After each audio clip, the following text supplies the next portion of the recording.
Hello class. आज हम लोग न्यूमेरिकल स्टार्ट करेंगे ट्रस्ट पे। ठीक है। पिछले क्लास में हम लोगों ने देखा था कि ट्रस्ट जो है वो कैसे उसमें क्या कॉन्सेप्ट होता है, कितने टाइप के ट्रस्ट होते हैं, कौन सा ट्रस्ट जो है वो परफेक्ट ट्रस्ट होता है, कौन सा डिफिशिएंट होता है, कौन सा रिडंडेंट होता है। उसमें मेंबर्स और जॉइंट्स के बारे में हम लोग देखे थे। जीरो फोर्स मेंबर के बारे में हम लोगों ने पढ़ा था। आज एक बेसिक क्वेश्चन स्टार्ट करते हैं ट्रस्ट के ऊपर। ठीक है। और देखते हैं कि ट्रस्ट में जो है वो किस तरीके से सॉल्व किया जाता है और उसमें जो मेंबर हैं उसमें कैसे टेंशन या कंप्रेशन फोर्स आता है। पिछली क्लास में हम लोगों ने देखा था कि जो ट्रस्ट होता है वो या तो हिंज होता है और उसके सपोर्ट जो होते हैं वो पिन सपोर्टेड होते हैं और रोलर सपोर्ट होते हैं। ठीक है। तो हमको क्या करना है कि हमको इसी मेथड से, क्योंकि हिंज सपोर्ट होता है तो वो रोटेशन जो है वो रेसिस्ट नहीं करता है। ठीक है। तो हम क्या कह सकते हैं कि या तो वो मेंबर, जो ट्रस्ट में जो मेंबर प्रेजेंट है, या तो वो मेंबर कंप्रेशन में होगा या फिर टेंशन में होगा। और अगर ये दोनों नहीं है तो कुछ मेंबर ऐसे भी होते हैं जो जीरो फोर्स मेंबर होते हैं, जिस मेंबर में कोई फोर्स नहीं लगता है, ना कोई टेंशन ना कंप्रेशन, उसको हम लोग जीरो फोर्स मेंबर बोलते हैं। तो आज एक हम लोग बेसिक क्वेश्चन स्टार्ट करते हैं ट्रस्ट के ऊपर और देखते हैं कि ट्रस्ट के मेंबर में किस तरीके के फोर्स आते हैं और उनका नेचर किस तरीके का है। ठीक है। तो सॉल्व करते हैं। सॉल्व करने से पहले हम एज्यूम करते हैं क्या। ठीक है। सॉल्व करने से पहले हम एज्यूम करते हैं क्या कि टुवर्ड्स द जॉइंट जो होगा वो कंप्रेशन होगा और अवे फ्रॉम द जॉइंट अगर फोर्स आ रहा है तो वो टेंशन में होगा। ये हम एज्यूम कर रहे हैं। हम जब क्वेश्चन सॉल्व करेंगे तो फिर देखेंगे कि क्यों ऐसा एज्यूम कर रहे हैं। ठीक है। टुवर्ड्स द जॉइंट कंप्रेशन होगा और away from the joint tension होगा। ठीक है। ये हम एजम्पशन लेके चलते हैं। ठीक है। तो क्वेश्चन स्टार्ट करते हैं। अच्छा, एक चीज और, लाइन दिख रहा है?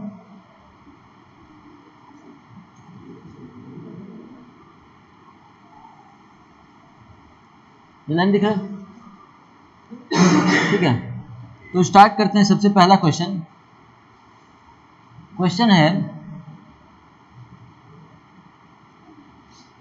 सबसे बेसिक क्वेश्चन आज स्टार्ट करते हैं ट्रस्ट के ऊपर और देखते हैं कि ये किस तरीके से सॉल्व होता है। ठीक है। सबसे बेसिक क्वेश्चन स्टार्ट कर रहे हैं। Determine the forces in all the member. Determine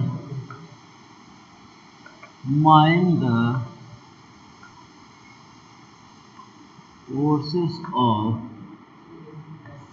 all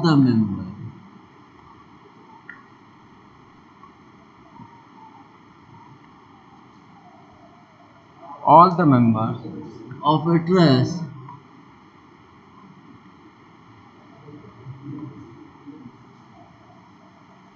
with the loading and support system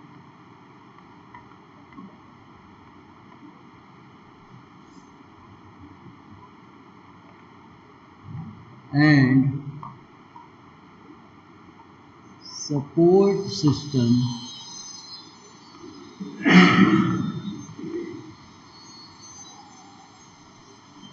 support system as shown in figure.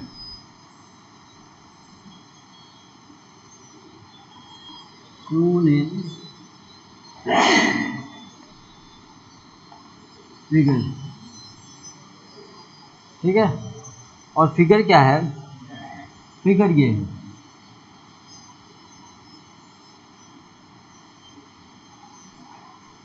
एक सबसे सिंपल ट्रस का एक एग्जांपल ले रहे हैं। ठीक है। जिसका फिगर जो है वो कुछ इस तरीके से है।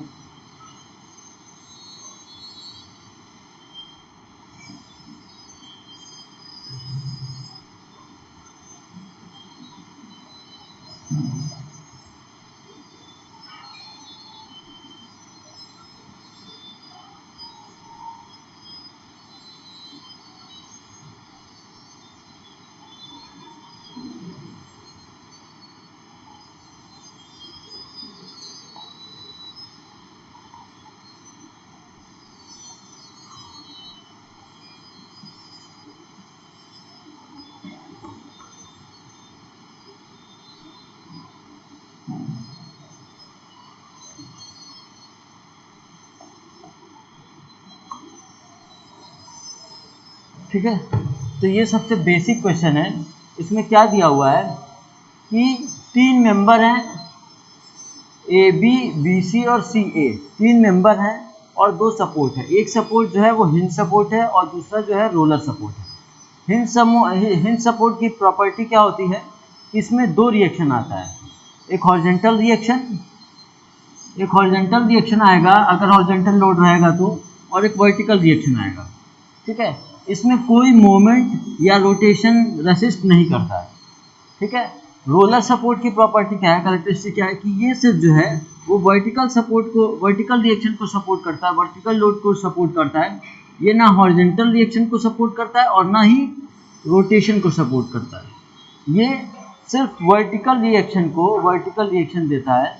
और जो हिंज सपोर्ट है ये हॉरिजॉन्टल और वर्टिकल दोनों लोड को रेसिस्ट करता है। ठीक है, ये मोमेंट को नहीं रेसिस्ट करता है, ये रोटेशन को नहीं रेसिस्ट करता है। ठीक है, और रोलर सपोर्ट में क्या होता है कि ये सिर्फ वर्टिकल रिएक्शन देता है, यहाँ पे कोई हॉरिजॉन्टल रिएक्शन या रोटेशन को ये रेसिस्ट नहीं करता है। ठीक है, अब क्या है कि इसमें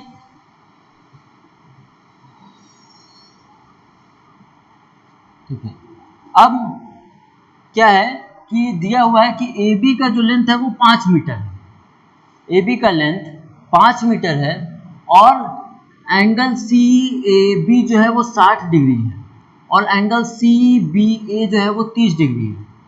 ठीक है, तो क्या हम पता कर सकते हैं ए बी कितना डिस्टेंस होगा और सी बी कितना डिस्टेंस होगा? मेंबर का लेंथ हम पता कर सकते हैं।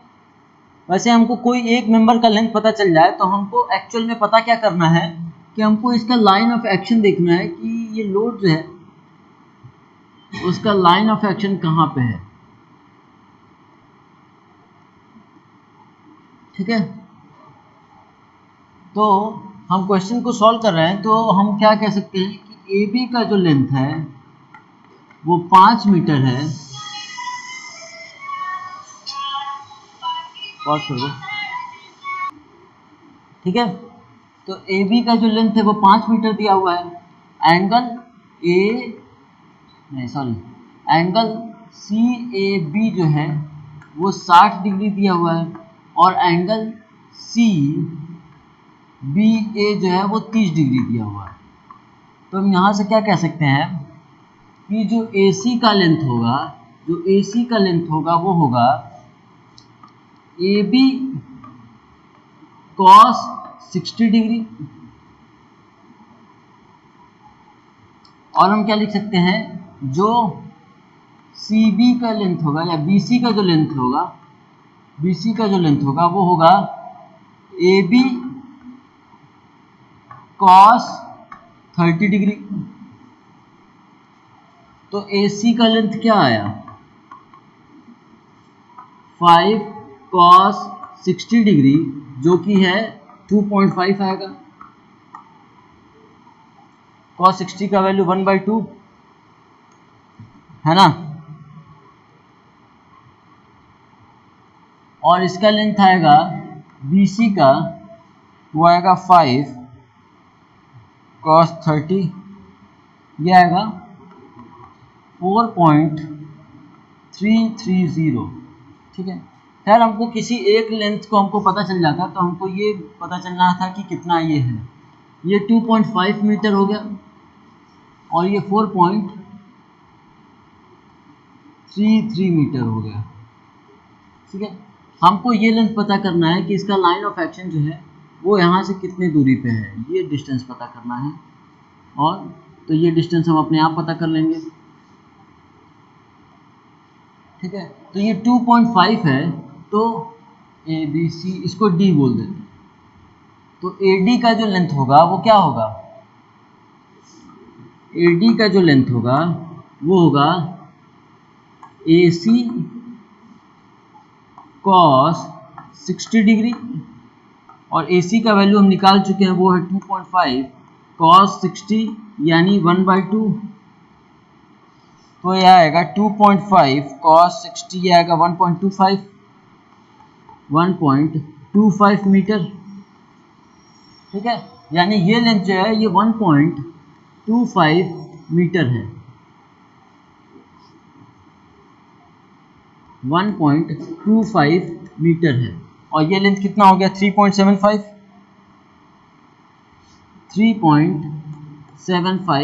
मीटर है। अब हमको पता चल गया कि ये लोड का जो लाइन ऑफ एक्शन है वो कहाँ पे है, लोड का जो लाइन ऑफ एक्शन है वो इसके अबाउट कहाँ पे है, हमको ये डिस्टेंस पता चल गया। अब हम यहाँ से क्या लिख सकते हैं, अब हम यहाँ से लिख सकते हैं क्या, R A reaction at A plus R B reaction at B equal to 30 kilo newton. ठीक है, एक ये इक्वेशन मिल गया। और दूसरा हमको पता करना है कि रिएक्शन ए और रिएक्शन बी कितना आ रहा है। ठीक है, तो दूसरा इक्वेशन हम क्या लिख सकते हैं, मोमेंट अबाउट बी लिख दें, summation of moment about B. तो हम क्या लिखेंगे, R A into 5 perpendicular distance, clockwise rotate करा रहा है इसको, माइनस 30 इंटू 3.75, ठीक है, इक्वल टू 0। कैसे,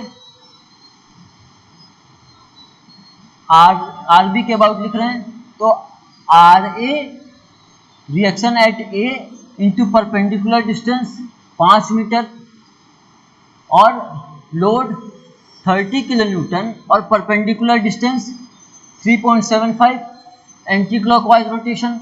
ये क्लॉक रिएक्शन ए जो है वो क्लॉकवाइज रोटेशन करा रहा है और जो लोड है वो एंटी क्लॉकवाइज रोटेशन करा रहा है। तो अगर क्लॉकवाइज को हम पॉजिटिव ले रहे हैं तो एंटी क्लॉकवाइज नेगेटिव हो जाएगा। तो यहाँ से आर ए का वैल्यू क्या आएगा, वो आएगा 30 इंटू 3.75 डिवाइडेड बाई 5, ये आएगा 22.5 किलो न्यूटन।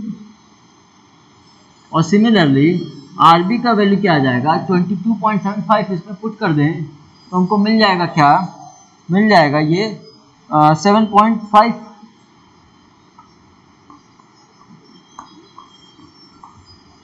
ठीक है, अब हमको रिएक्शन मिल गया। ठीक है, रिएक्शन मिल गया, ए पे कितना रिएक्शन आ रहा है और बी पे कितना रिएक्शन आ रहा है। अब हम क्या करेंगे, मेथड ऑफ जॉइंट से हम एक एक जॉइंट को स्टडी करेंगे। पहले इस जॉइंट को स्टडी करेंगे, फिर इस जॉइंट को स्टडी करेंगे। जॉइंट को स्टडी करने के लिए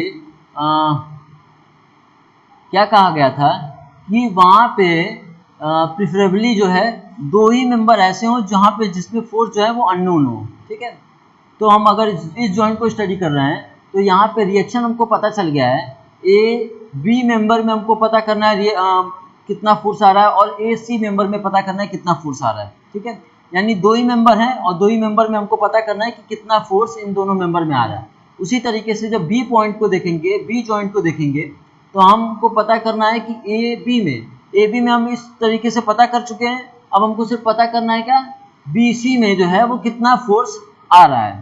ठीक है, तो सबसे पहले एफ बी डी ड्रॉ करते हैं, F B D for A के लिए हम लोग एफ बी डी ड्रॉ करते हैं। तो एफ बी डी जब ड्रॉ करेंगे तो एक जो है वो यहाँ आ रहा है, एक इस तरीके से आ रहा है और एक ये फोर्स आ रहा है। हम एज्यूम कर रहे हैं कि इसमें जो है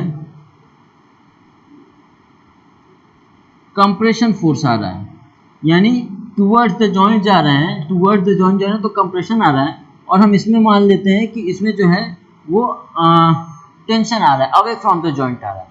एजम्पशन हम कुछ भी ले सकते हैं, हम इसमें टेंशन मान सकते हैं, इसमें कंप्रेशन मान सकते हैं। बस अगर हमारा एजम्पशन गलत होगा तो आंसर जो है वो नेगेटिव में आएगा।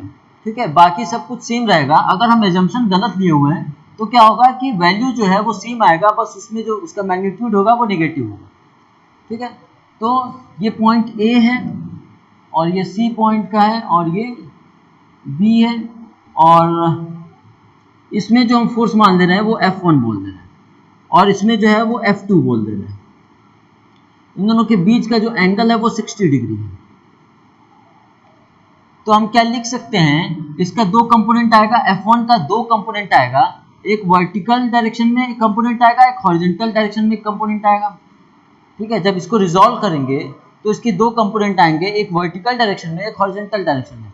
तो वर्टिकल डायरेक्शन में जो कंपोनेंट आएगा वो आएगा F1 sin 60 डिग्री, ठीक है, जो कि बराबर होगा RA के, ठीक है। इसको अगर हम सॉल्व करें तो F1 कंपोनेंट F1 का एक कंपोनेंट आएगा F1 साइन 60 डिग्री, और नीचे से एक रिएक्शन आएगा RA। ये दोनों इक्वेट कर सकते हैं हम, ठीक है। तो जब हम इक्वेट कर रहे हैं तो क्या आएगा, F1 का वैल्यू निकालने के लिए F1 equal to RA divided by sine 60 degree. तो F1 का वैल्यू क्या आएगा, RA का वैल्यू हमको पता है 22.5 डिवाइडेड बाई साइन 60, ठीक है। इसका वैल्यू आएगा क्या, 22.5 डिवाइडेड बाई साइन 60, यह आएगा 25.980 किलो न्यूटन, ठीक है। यानी हम यहाँ से लिख सकते हैं कि F1 में, यानी F1 किसके लिए बोल रहे हैं, F1 जो है वो फोर्स इन AC है। AC में जो फोर्स आ रहा है वो कितना आ रहा है, कितना फोर्स आ रहा है, वो 25.980 किलो न्यूटन आ रहा है। और क्योंकि हम कंप्रेशन माने हुए हैं और ये पॉजिटिव आ रहा है, यानी इसका नेचर जो क्या होगा, वो कंप्रेसिव होगा, ये कंप्रेशन फोर्स होगा, ठीक है। अब हम लोग देखते हैं दूसरा वाला पार्ट, ठीक है। अब हम लोग देखते हैं दूसरा वाला पार्ट। इसमें क्या करेंगे, एक कंपोनेंट, अब इसका एक हॉरिजॉन्टल कंपोनेंट आएगा जो कि इस डायरेक्शन में है, वो आएगा क्या, F1 cos 60 डिग्री, और एक जो F2 है वो इस डायरेक्शन में है, F2। तो क्या इसको इक्वेट करके F2 का वैल्यू अब पता कर सकते हैं हम लोग, क्या अब F1 का वैल्यू यहाँ पुट करके F2 का वैल्यू पता कर सकते हैं हम लोग। तो क्या लिखेंगे, हम लिखेंगे क्या, हम लिखेंगे F1 cos 60 degree equal to F2, ठीक है।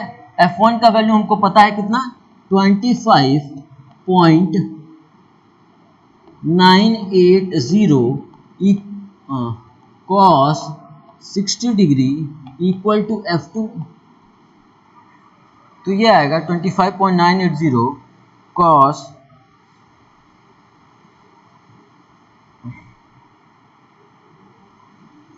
ये आएगा 12.990,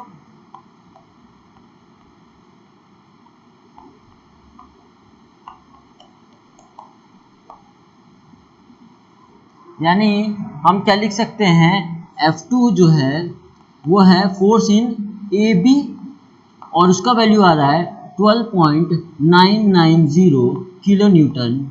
और इसमें हम क्या माने हैं कि अवे फ्रॉम द जॉइंट है, यानी ये टेंशन में है, तो इसका नेचर और पॉजिटिव में आ रहा है, तो यानी ये भी जो है वो टेंशन में होगा,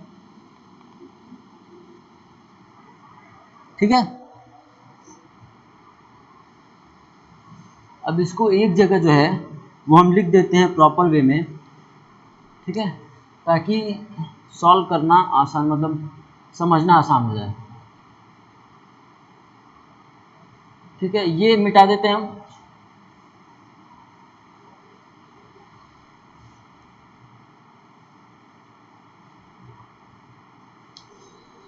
ठीक है। हमें क्या क्या मिल गया, RA वो है 22.5 किलो न्यूटन, RB वो है 7.5 किलो न्यूटन, ठीक है। F1 फोर्स मिल गया, F1 जो है वो है फोर्स इन AC, वो कितना है 22.980 किलो न्यूटन है, और ये नेचर इसका कॉम्प्रेशन है। और F2 है ये है फोर्स इन ए बी। ये ए बी में फोर्स बताया जा रहा है कि ए बी में कितना फोर्स है। ए बी में कितना फोर्स है, वो है 12.99 किलो न्यूटन, और नेचर इसका क्या है, टेंशन। ठीक है।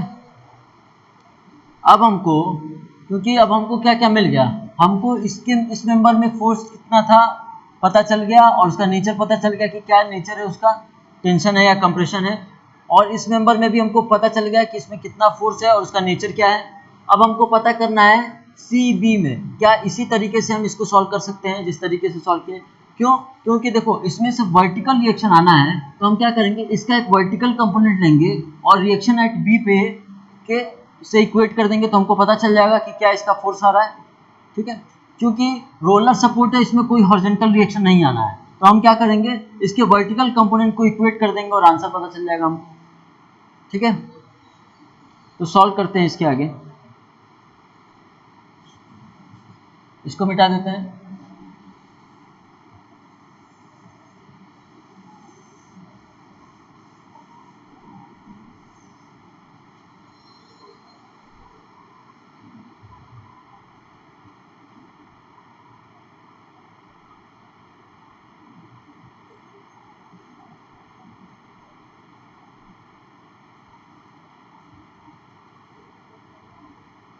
तो एफ बी डी ड्रॉ कर रहे हैं पॉइंट बी के लिए, F B D for point B के लिए। तो इसका एफ बी डी क्या होगा, एक मेंबर ऐसा है, सपोर्ट रिएक्शन इस तरीके से है और एक फोर्स इधर है। तो ये तो अवे फ्रॉम द जॉइंट है, तो ये तो अवे फ्रॉम द जॉइंट अगर हम इसमें मान रहे हैं तो ये हो गया F2। ठीक है। इसमें हम मान ले रहे हैं कि ये कंप्रेशन में है और ये इसका फोर्स जो है वो F3 है, और इसमें जो है वो रिएक्शन है RB। इनके बीच का जो एंगल है वो 30 डिग्री है। तो हम क्या लिख सकते हैं, इसके इसको इस कंपोनेंट को दो पार्ट में ब्रेक कर दें, तो इसका वर्टिकल कंपोनेंट आएगा वो आएगा F3 साइन 30 डिग्री, और इसका एक वर्टिकल रिएक्शन आएगा वो RB होगा। क्या हम दोनों को इक्वेट कर दें तो हमको पता चल जाएगा कि F3 का वैल्यू कितना है। तो हम क्या लिखें, F3 sine 30 degree equal to RB। RB का वैल्यू हमको पता है कितना है, 7.5। तो यहाँ से हम क्या लिख सकते हैं, F3 equal to RB sine 30 degree. तो यहाँ से F3 का वैल्यू कितना आएगा, 7.5 डिवाइडेड बाय 0.5, तो इसका वैल्यू आएगा 15 किलो न्यूटन। ठीक है। और क्योंकि इसको हम कंप्रेशन माने हुए और ये पॉजिटिव आ रहा है, तो हम लिख सकते हैं क्या, F3 equal to force in BC, और इसका वैल्यू कितना है 15 किलो न्यूटन, और इसका नेचर क्या है, कंप्रेशन। ठीक है। एक तरीका और है इसको पता फाइंड आउट करने का, हम क्या करें कि इसके हॉरिजॉन्टल कंपोनेंट को इक्वेट कर दें। F3 जो है वो इस तरीके से आएगा, वो आएगा F3 cos 30 डिग्री, और जो F2 है वो इसके अपोजिट डायरेक्शन में है, तो F2 का फोर्स कुछ इस तरीके से आएगा, वो होगा F2। अब हम इन दोनों को इक्वेट कर दें तो हमको पता चल जाएगा कि F3 का वैल्यू क्या है। कैसे, F3 cos 30 degree equal to F2, और F2 का वैल्यू कितना है 12.990। तो F3 का वैल्यू क्या आएगा, 12.99 डिवाइडेड बाई cos 30, इसका वैल्यू आएगा क्या, 12.99 डिवाइडेड बाई cos 30, इसका वैल्यू आ रहा है 15। ठीक है। तो इस तरीके से भी पता कर सकते हैं कि उसमें कितना फोर्स आ रहा है और उसका नेचर कहाँ पे है। ठीक है। तो ये क्वेश्चन सॉल्व हो गया। इसमें हम लोगों ने क्या क्या फाइंड आउट किया, इसमें हम लोगों ने फाइंड आउट किया रिएक्शन, इसमें हम लोगों ने फाइंड आउट किया इसमें हम लोगों ने फाइंड आउट किया रिएक्शन और सारे मेंबर में फोर्स कि उस मेंबर में कितना फोर्स लग रहा है। ठीक है, तो सबसे पहले हम लोगों ने क्या किया कि स्ट्रेस को सबसे पहले फाइंड आउट किया कि इसका लेंथ कितना है। ए बी हमको पता था कि ए बी का लेंथ जो है वो 5 मीटर है। हमको क्या पता करना है कि इस लोड का, इस फोर्स का लाइन ऑफ एक्शन कहाँ पे है और वो सपोर्ट से कितनी दूरी पे है। ठीक है, मेन हम लोगों को क्या फाइंड आउट करना था कि ए बी का लेंथ हमको पता है, हमको ये पता करना था कि ये जो 30 किलो न्यूटन है इसका लाइन ऑफ एक्शन कहाँ पे है और वो सपोर्ट से कितनी दूरी पे है। सपोर्ट से दूरी हमको पता चल जाएगा, यानी उसका परपेंडिकुलर डिस्टेंस पता चल जाएगा, तब हम मोमेंट इक्वेशन लिख सकते हैं। ठीक है, तो हम लोगों ने क्या किया कि ए बी से और 60 और 30 डिग्री एंगल से हमने फाइंड आउट किया कि ए सी का लेंथ कितना है और बी सी का लेंथ कितना है। और जब ए सी का लेंथ पता चल गया तो हम क्या किए, ए सी हम लोगों ने क्या किया, ए सी कॉस 60 डिग्री, तो हमको पता चल गया कि ए डी का लेंथ कितना है, वो कितना है 1.25, ये पता चल गया। अब हम लोगों ने क्या किया, moment equation R A plus R B equal to equilibrium equation लिखना स्टार्ट किया। तो R A plus R B equal to 30 kilo newton. फिर मोमेंट इक्वेशन लिखा अबाउट बी के, तो हम लोगों ने क्या किया, R A into perpendicular distance 5, ठीक है, माइनस, क्योंकि क्लॉकवाइज था तो इसको पॉजिटिव लिया गया, आर ए इंटू 5 ये पॉजिटिव लिया गया, और 30 किलो न्यूटन जो है वो एंटी क्लॉकवाइज इसको रोटेट करा रहा है, तो हम लोगों ने क्या किया, माइनस 30 इंटू परपेंडिकुलर डिस्टेंस, ये लाइन ऑफ एक्शन, तो इसका परपेंडिकुलर डिस्टेंस हुआ 3.75। अब इसको सॉल्व किए तो हमको मिल गया क्या, आर ए का वैल्यू मिल गया वो 22.5 किलो न्यूटन। और जब हमने R A plus R B में आर ए का वैल्यू रखा तो हमको क्या मिल गया, आर बी का वैल्यू मिल गया। आर बी का वैल्यू मिलने के बाद हम लोगों ने क्या किया कि जॉइंट ए को जॉइंट मेथड से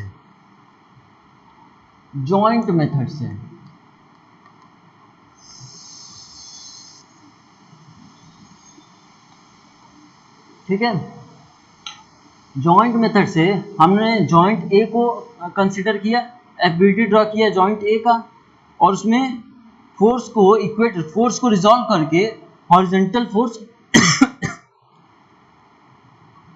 सारे हॉरिजॉन्टल फोर्स को इक्वेट किया और सारे वर्टिकल फोर्स को इक्वेट किया।